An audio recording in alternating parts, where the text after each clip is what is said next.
Entonces, ¿de qué manera usted y yo podremos hablar convincentemente si no creemos que Cristo viene ya? Pero como le dije, ¿no? Juan llevó tiempo hablando lo mismo, y si hubiera estado vivo hasta hoy, hubiera dicho lo mismo: Él viene ya. Y muchos dirían: hello, Juan, no ha pasado nada. Eso no quita, porque Dios dijo: para Él un día es como 1000 años, y 1000 años es como un día. Si Él dijo: vengo en breve, ¿qué son 2 días para Dios? No me crea a mí, crea la palabra. Entonces, Zacarías 14:4 habla de que Él vendrá con gran poder, todo ojo le verá, como un relámpago, desde el oriente hasta el occidente, ¿no? Y pondrá sus pies sobre el monte de los olivos y se abrirá de par en par, creando un gran valle, el valle de la decisión, el valle de Josafat. Ahí en Joel capítulo 3, verso 14, encontramos el valle de Josafat, el valle de la decisión, encontramos lo que va a ocurrir ahí. Usted suma la palabra y esto le da el retrato, le da la verdad completa. No es que esto sea verdad a medias, no, es que la suma de la palabra es la verdad. Créale a lo que el Espíritu Santo le está hablando a la iglesia, pero para eso usted tiene que vivir con la palabra, tiene que vivir con el Espíritu Santo, tiene que vivir con la mente de Cristo. No ponga las cosas que le estorban, las cosas que les hacen, le pueden hacer tropezar, póngala a un lado. Pon esas cosas a un lado y dale la prioridad a Cristo, al Espíritu Santo, a su palabra, y vas a poder ver todas estas cosas. Oiga, y cuando usted las hable, las va a hablar con autoridad, porque las has creído, y no hay nadie que te quite esto. El diablo no podrá robarte esto, porque tú no se lo vas a permitir. Cristo viene ya. Prepárate, no hay otra. Avanza, porque el fin se acerca.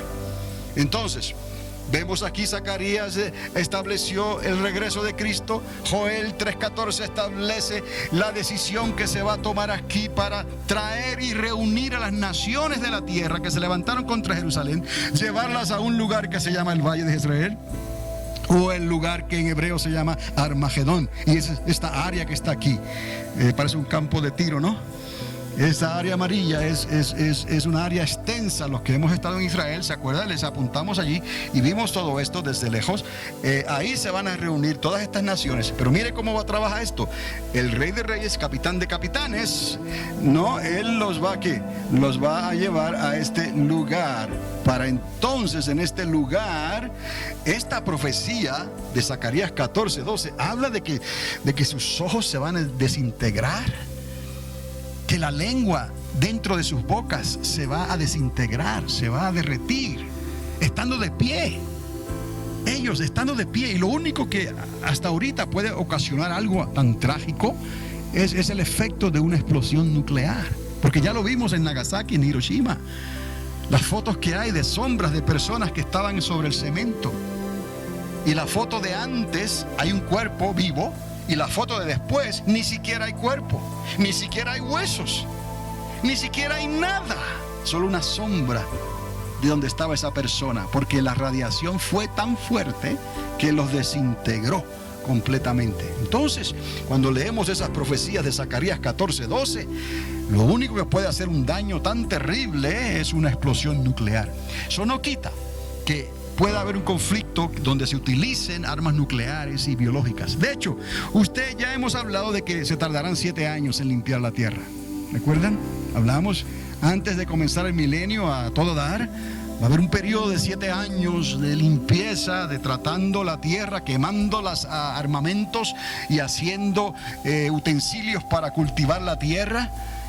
7 años, 7 meses, está hablando de tantas cosas que van a ocurrir al comienzo, que tienen que hacerse como resultado a que hubo algo que ocurrió que tenía que ser limpiado, ¿no?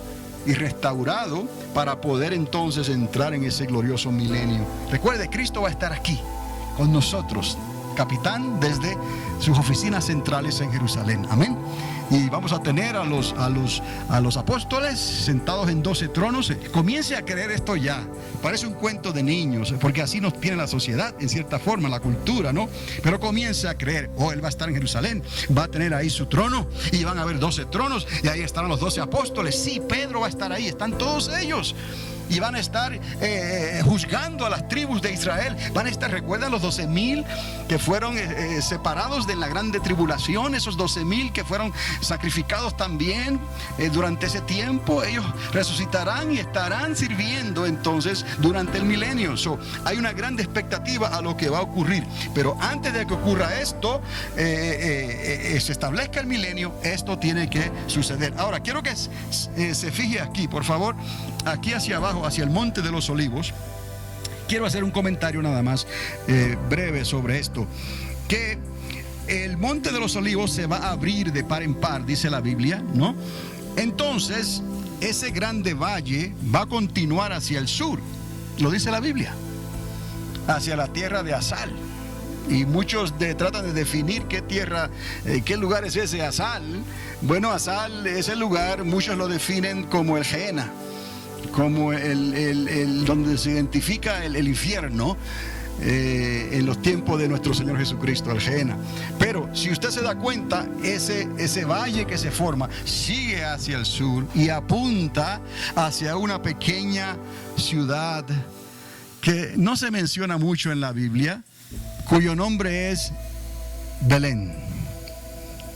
Alguien dirá, ¿habrá alguna coincidencia entre que el Señor regrese en el Monte de los Olivos, porque fue de donde Él subió, ¿no? Si despegó de ahí, ahí va a aterrizar, ¿no? Y no necesita una nave espacial. Pero el valle que se va a crear, con eso que va a ocurrir cuando Él ponga los pies con autoridad, ese valle va a manifestarse, va a abrirse y va a apuntar y a llegar hasta Belén. ¿Y qué ocurrió en Belén? Belén fue el lugar de nacimiento de nuestro Señor Jesucristo. Solamente un detalle histórico que quería introducir ahí, entre esa relación del Monte de los Olivos, el valle que se va a formar, y el lugar de Belén, que todavía existe. Hasta ese punto el valle llegará. Continuamos entonces con la siguiente diapositiva y dejamos eso atrás por un momento. Y quiero que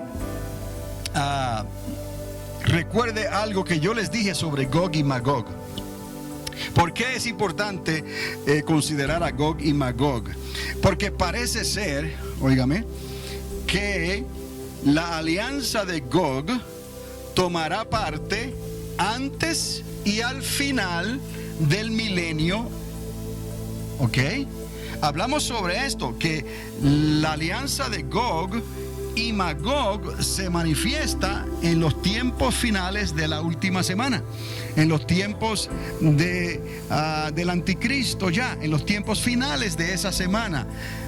Y también aparece y se identifica a Gog y Magog, otra vez se manifiesta al final del milenio. Présteme atención, por favor, no pierda el hilo de lo que estamos aquí hablando. Entonces, es importante poder ver que Gog y Magog tiene un papel de importancia al principio, o más bien justo antes de que comience el milenio, en esa grande batalla de Armagedón, en ese ataque contra Jerusalén. Venir y suban a los montes de Jerusalén. El Señor les reta para el Señor glorificarse en esos montes y destruir esa alianza de Gog y Magog al final de la grande tribulación. Pero al final del milenio vuelven a aparecer otra vez estos personajes de Gog y Magog. Parece ser que ellos deciden al final, cuando el diablo es suelto otra vez y son tentados de esa manera, de levantarse contra el Mesías, el ungido y el campamento del Señor, porque ahí estaremos todos ya, ¿no? Cuerpos glorificados y seres humanos que entraron en el milenio para poblar la tierra. Entonces, nos tenemos que dar cuenta de algo más aquí, y lo quiero decir, que quizás no lo había dicho antes, y es que los capítulos 38 y 39 del profeta Ezequiel entonces no hablan de manera cronológica. ¿Qué quiere decir que no hablan de manera cronológica? Que los eventos que se están hablando en el capítulo 39 de Ezequiel tienen que ver con el milenio, el reino de Cristo, y lo que se está hablando, el material, por decirlo así, que se está hablando en el capítulo 38 de Ezequiel, tiene que ver entonces con el reino que viene al final, o mejor dicho, con algo que va a ocurrir antes del milenio.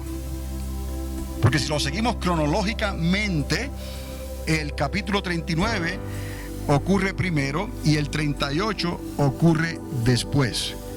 Hay que entender que hay algo que ocurre durante la grande tribulación al final que hace que lo que se nos enseña en los capítulos 38 y 39 del libro de Ezequiel nos demuestra entonces que no está cronológicamente visto. ¿Y por qué les digo esto?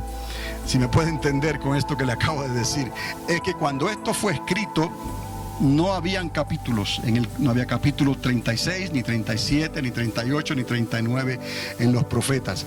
Y cuando uno está leyendo entonces estos capítulos, uno se percibe que lo que se dice en el capítulo 39 ocurre antes de lo que se dice en el capítulo 38. Eso era todo lo que les quería decir. Y no es la primera vez que vemos esto. En el libro de Daniel vimos también cosas que ocurrieron, creo, en el capítulo 7, que en realidad ocurrieron antes del capítulo 6.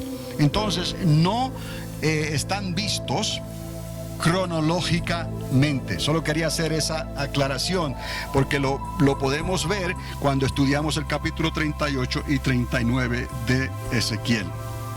Entonces, continuamos viendo aquí que el reino del Hijo es el reino de la regeneración, como habíamos dicho anteriormente.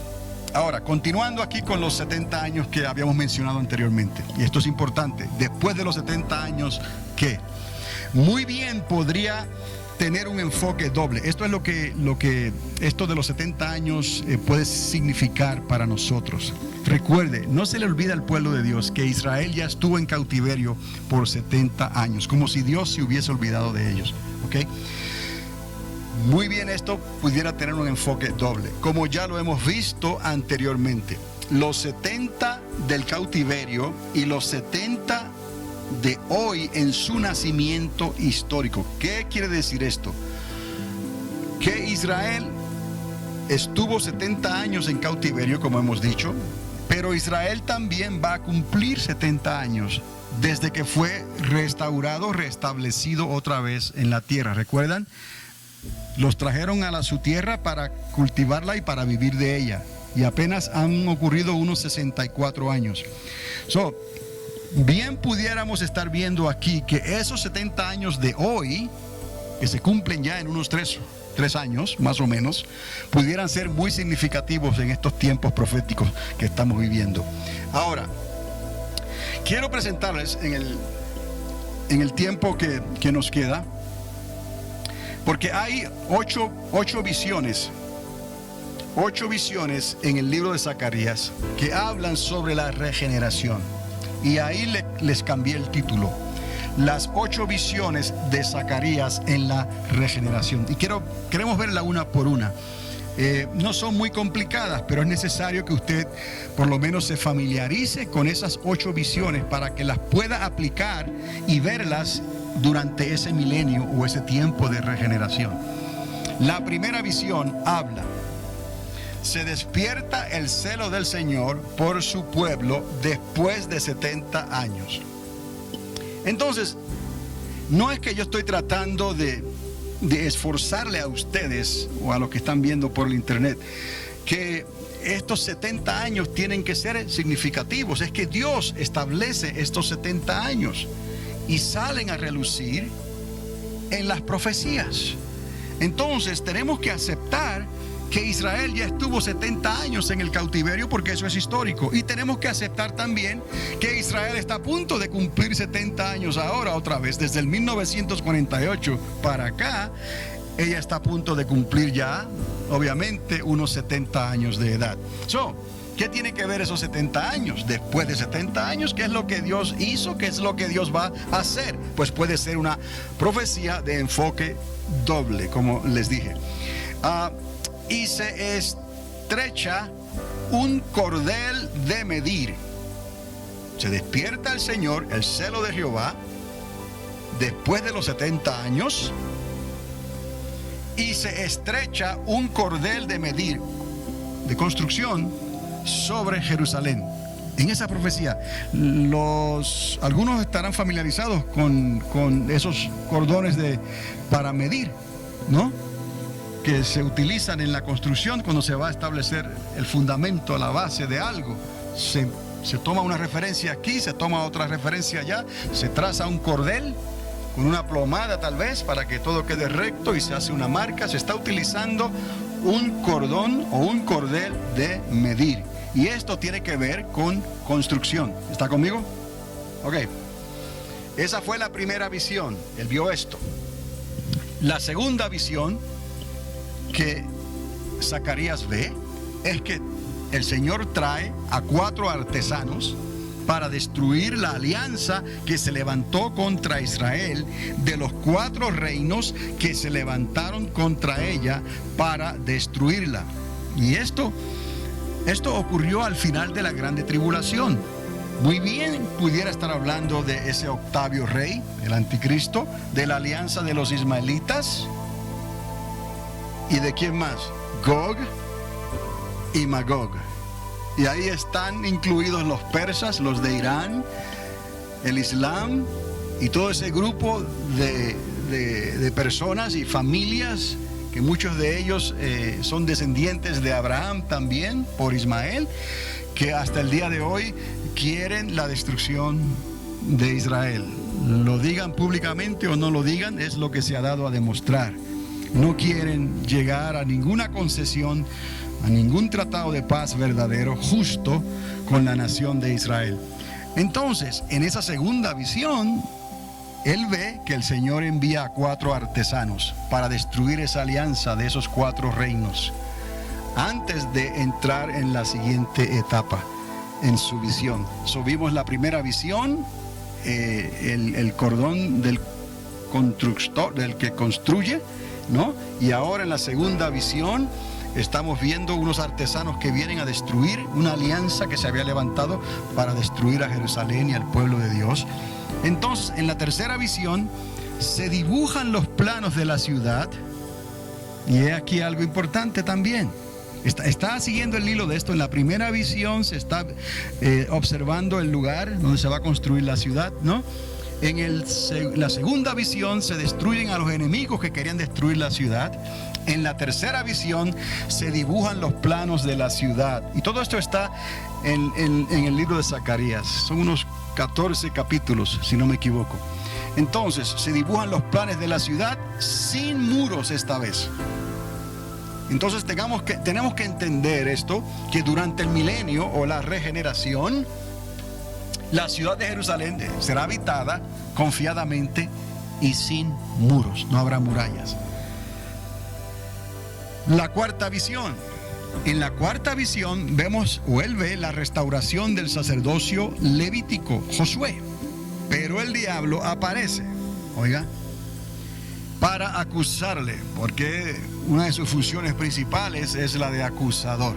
Entonces vemos aquí que en la cuarta visión se ve la restauración del sacerdocio. Hablamos de eso, hermanos, hermanas, de que durante el milenio se va a restablecer otra vez el sacerdocio, las fiestas, los sacrificios, las libaciones, todo se va a restablecer otra vez durante el milenio. Pero tenemos que aprender y distinguir algo de cómo es que esto va a ocurrir, porque alguno, como les mencioné, puede pensar entonces que de la gracia y del favor inmerecido que nos dio Jesús para este tiempo en que estamos viviendo. Recuerde, ese milenio será en otra dispensación y no es el final de todo, es como algo temporero, como que el Señor quiere arreglar algo antes de entregarle el reino al Padre. Eso no se asuste nadie. Aquí vamos a encontrar la explicación por qué es que el Señor permite esto durante el milenio. No es que ya no haya gracia y favor de Dios. La fe sigue con nosotros, pero hay que hacerle caso a la obediencia, porque Jesús también dijo: obediencia quiero y no sacrificio. Si me está siguiendo. Ok, en la cuarta visión vemos la restauración del sacerdocio, las fiestas, y el diablo obviamente se introduce para acusar en ese momento lo que está haciendo el sumo sacerdote, porque este Josué en realidad fue un sumo sacerdote. Ahora, interesante es notar lo siguiente, que el sacerdocio, los sacrificios, las libaciones, durante la regeneración o el milenio de Cristo, es lo mismo, ¿no? Tendrán un valor real en cuanto a la obediencia. Quiere decir que el Señor va a tomar en cuenta la obediencia a los que observen o dejen de observar lo que Dios va a establecer durante ese milenio, ¿no? Las fiestas, las subidas a Jerusalén, los sacrificios, las libaciones, todo basado en la obediencia. Recuerde, se van a sacrificar animales y todas esas cosas otra vez, pero lo que está midiendo el Señor aquí es la obediencia. Esto es lo que quiero que noten. Tendrá un valor todo eso real en cuanto a la obediencia, pero simbólico en cuanto a su efectividad delante del renuevo. Y así es como el profeta Zacarías lo presenta, que esto será restaurado, y menciona el nombre del sumo sacerdote, y esto obviamente está hablando del milenio de Cristo, la regeneración, porque la ciudad de Jerusalén estará construida sin murallas, y la nueva Jerusalén no habla de esto, ¿no? La nueva Jerusalén es algo completamente diferente que viene del cielo. Solamente queda una Jerusalén que va a ser reconstruida sin muralla, y no es hoy obviamente, ni ha ocurrido antes. Hello. Y la única explicación que hay es que sea durante el milenio. Estamos hablando del milenio, el profeta estaba profetizando sobre el reino de la regeneración o el milenio de Cristo, el reino del Hijo. Entonces, todo eso que se va a restablecer otra vez tendrá un valor